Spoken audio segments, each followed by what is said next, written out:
एक बड़ा ही धनवान आदमी एक गांव में रहता था। जैसे कि ज़्यादातर पैसे वालों को होता है, इस धनवान सेठ को भी अपने पैसों का घमंड था। वह जिस गांव में रहता था वहां पर ज़्यादातर लोग किसान थे। इन सभी किसानों के पास जितनी ज़मीन थी उससे कई गुना ज़्यादा ज़मीन इस सेठ के पास थी। कई गरीब किसान तो इसके लिए इसके खेतों में काम करते थे। इसी गांव में मोहन नाम का एक बड़ा ही मेहनती और सच्चा किसान रहता था। मोहन का परिवार थोड़ा बड़ा था। उसके परिवार में उसके बूढ़े माँ बाप, पत्नी और 3 बच्चे थे जो अभी काफ़ी छोटे थे। मोहन के पास ज़्यादा ज़मीन नहीं थी, लेकिन जितनी भी थी उसमें वह बड़ी मेहनत करता और अपने परिवार का पेट पालने लायक अनाज उगा लेता था। बाकी के किसान भी यह देखकर हैरान रह जाते कि कोई कैसे इतनी सी जमीन में इतना ज़्यादा फसल उगा सकता है। एक वर्ष उस गांव में काफ़ी ज़्यादा बारिश हुई, जिसके चलते कई किसानों की फसलें बर्बाद हो गई, जिनमें से एक मोहन भी था। अब मोहन धर्म संकट में पड़ गया, क्योंकि उसके परिवार में उसके अलावा कोई और कमाने वाला नहीं था और अपने परिवार को भूखा मरते हुए वो देख नहीं सकता था। वह जानता था कि इस गांव में अगर कोई उसकी मदद कर सकता है तो वह वही घमंडी सेठ है, जिसने गांव के कई अन्य गरीब किसानों को या तो कर्जा दिया है या तो अपने यहाँ काम पर रखा हुआ है। हाथ पर हाथ धरे बैठे रहने के बजाय उसने इस सेठ के पास जाने का फैसला किया और एक दिन उनके पास पहुंच गया। सेठ के पास पहुंचकर मोहन बोला, सेठ जी, आपकी बहुत मेहरबानी होगी अगर आप मुझे थोड़ा सा कर्जा दे दें, जिससे मैं अपने खेतों में फिर से कोई फसल उगा सकूं, या फिर आप मुझे अपने यहाँ नौकरी दे दें ताकि मेरे परिवार को 2 वक्त का खाना मिल सके। घमंडी सेठ को उसकी इन बातों से कोई मतलब नहीं था, लेकिन गांव के सारे लोगों की तरह वह भी यह जानता था कि मोहन कितना मेहनती है और वह जिस भी खेत में काम करेगा वहाँ वह दुगनी फसल उगा सकता है। सेठ ने सोचा, अगर मैं इसे पैसे उधार देता हूँ तो शायद यह स्थिति में नहीं है कि मुझे वापस लौटा सके, लेकिन अगर मैं इसे अपने खेतों में काम करवाता हूँ तो मुझे ज़रूर दुगना फ़ायदा होगा। सेठ मोहन से बोला, देख भाई, पैसा तो मैं तुझे दूंगा नहीं, और मेरे पास अभी खेतों में काम करने के लिए कई किसान पहले से मौजूद हैं, लेकिन तुझ पर तरस खाकर मैं तुझे अपने खेतों में नौकरी देता हूँ, पर मैं तुझे इसके लिए ज़्यादा पैसे नहीं दूंगा। बाकी किसानों को मैं 300 देता हूँ, मैं तुझे 200 ही दे पाऊँगा। मरता क्या न करता। मोहन ने सेठ की शर्त मान ली और उसी दिन से सेठ के खेतों में काम करना शुरू कर दिया। 2 महीने तक नियमित वो सेठ के खेतों में जाकर कड़ी मेहनत करता और देखते ही देखते 4 महीने का काम उसने अपनी मेहनत से 2 महीनों में ही ख़त्म कर दिया। सेठ उसके काम से काफ़ी खुश था, लेकिन वह कभी उसको यह जताता नहीं था। जब सेठ ने देखा कि उसके खेतों का काम अब ख़त्म हो चुका है, अगर वह मोहन को काम से निकाल देता है तो उसके 2 महीने के पैसे बच जाएंगे। तब सेठ ने मोहन को काम से निकालने का फैसला किया। एक बार सेठ को ये विचार भी आया कि इतना मेहनती आदमी शायद उसे दोबारा ना मिले, लेकिन फिर उसने सोचा कि जब अगले साल काम आएगा तब उसे फिर से नौकरी पर रख लेगा। आखिर इस गांव में उसके अलावा है ही कौन जिसके आगे ये लोग अपने हाथ फैलाएंगे। एक दिन सेठ ने मोहन को अपने पास बुलाकर उसको उस दिन का पैसा दिया और साथ में यह भी कहा कि कल से तुमको काम पर आने की ज़रूरत नहीं है। अब मेरे पास तुम्हारे लिए कोई काम नहीं बचा है। जब मेरे पास काम आएगा तो मैं तुम्हें बुला लूँगा। यह सुनकर मोहन का दिल बैठ गया। पिछले 2 महीनों से कम ही सही उसके बच्चों और परिवार के पेट में अन्न का दाना जा तो रहा था, अब वह क्या करेगा, यही सोचकर उसकी आंखों से आंसू निकल आए। मोहन ने सेठ के पैर पकड़ लिए और गिड़गिड़ाने लगा, सेठ जी, मुझे इस काम की बहुत ज़रूरत है, मुझे मत निकालिए। अपने मतलब से मतलब रखने वाला सेठ टस से मस न हुआ। उसने खरी खोटी सुनाकर मोहन को वहाँ से चलता कर दिया और मन ही मन 2 महीनों की तनख्वाह बचाने में खुश होने लगा।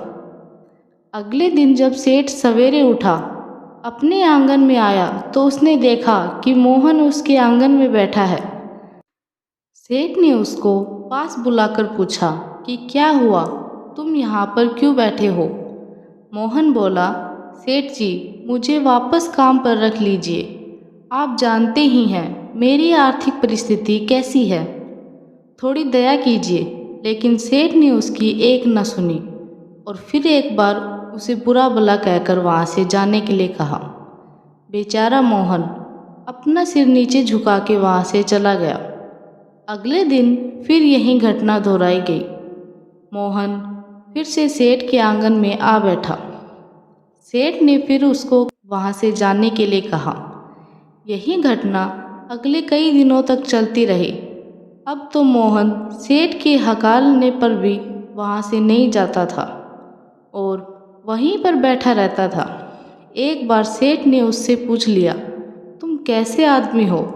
मैं तुम्हारा इतना अपमान करता हूँ लेकिन तुम्हें कोई फर्क नहीं पड़ता।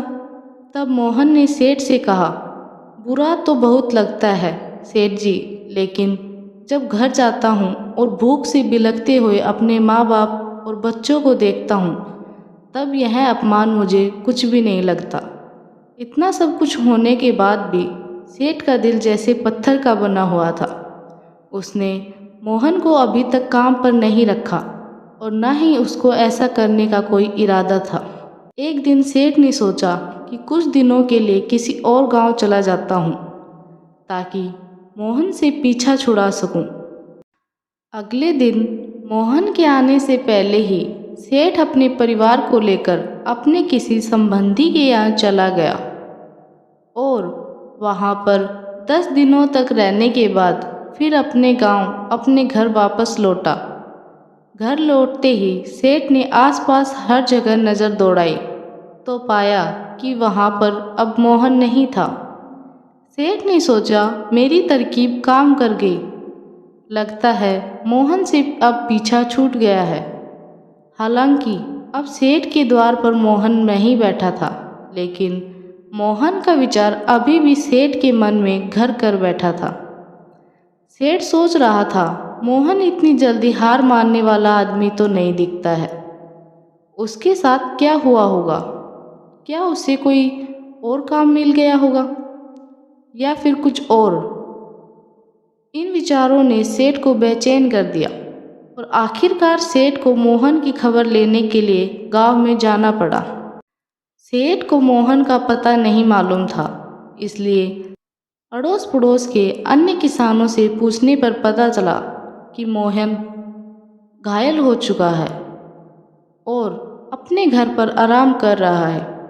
सेठ ने जब उसके घायल होने का कारण लोगों से पूछा तो सेठ को पता चला कि जब सेठ अपना घर छोड़कर किसी और गांव में गया था, तब बंद घर देखकर कुछ चोर उसके यहाँ चोरी करने आए, जिनको रोकने की कोशिश करते हुए हाथापाई में मोहन चोटिल हो गया। यह सब जानने के बाद सेठ का पत्थर का दिल भी अब मोम की तरह पिघल गया। सेठ को अपने किए पर पछतावा होने लगा।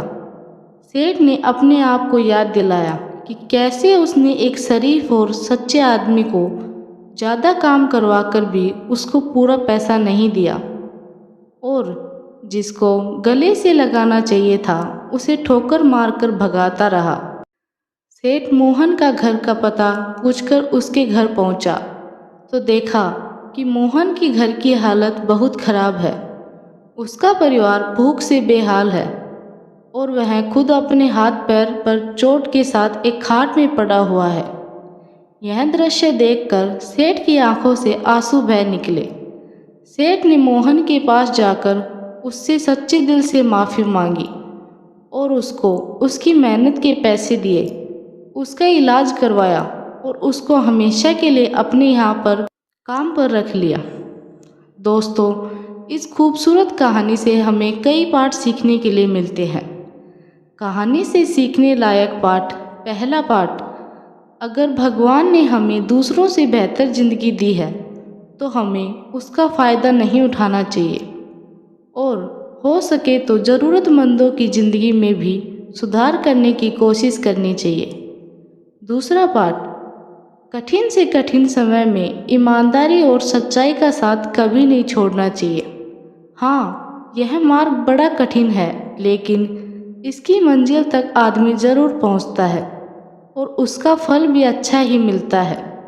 तीसरा पाठ, जब तक हम अपने बारे में सोचना बंद नहीं करते तब तक हम दूसरों के बारे में सोच नहीं सकते और उसका दर्द नहीं समझ सकते।